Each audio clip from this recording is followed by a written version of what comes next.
الکریم اما بعد فاعوذ باللہ من الشیطان الرجیم بسم اللہ الرحمن الرحیم۔ مجھے آج جس موضوع پر لب کشائی کرنے کا موقع ملا ہے وہ ہے سیرت رسول۔ بنجر دلوں کو آپ نے سیراب کر دیا،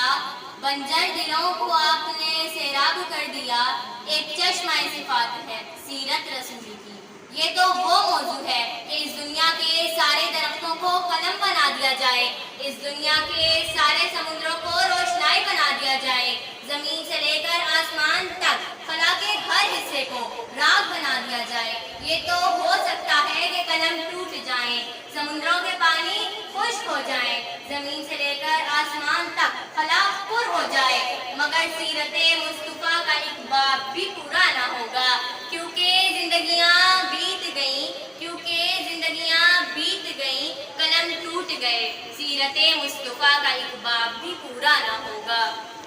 حضور کی آمد سے پہلے جہالتوں کا دورہ تھا، انسانی قدریں ناپید تھیں، انسان گروہ در گروہ میں تقسیم تھا، انسانی تعصب عروج پر تھا، کبھی پانی پینے پلانے پہ جھگڑا تو کبھی گھوڑا آگے بڑھانے پہ جھگڑا،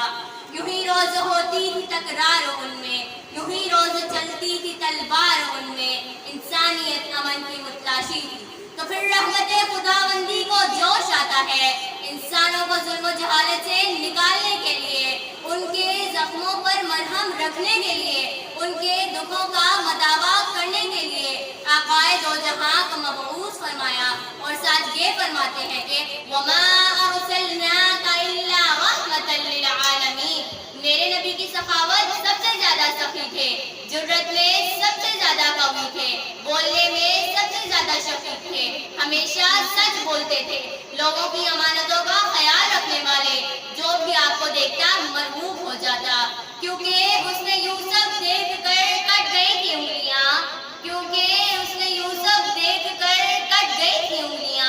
لاکھوں نے جانے دے دی میرے مصطفیٰ کے واسطے۔ اور ایک نعت لکھنے والے نے کیا خوب لکھا ہے کہ اب میری نگاہوں میں جچتا نہیں کوئی، اب میری نگاہوں میں جچتا نہیں کوئی، جیسے میرے سرکار ہے اس ویسا کوئی نہیں۔ اے ظرف نظر دیکھ مگر دیکھ ادب سے، یہ سرکار کا جلوہ ہے تماشا نہیں۔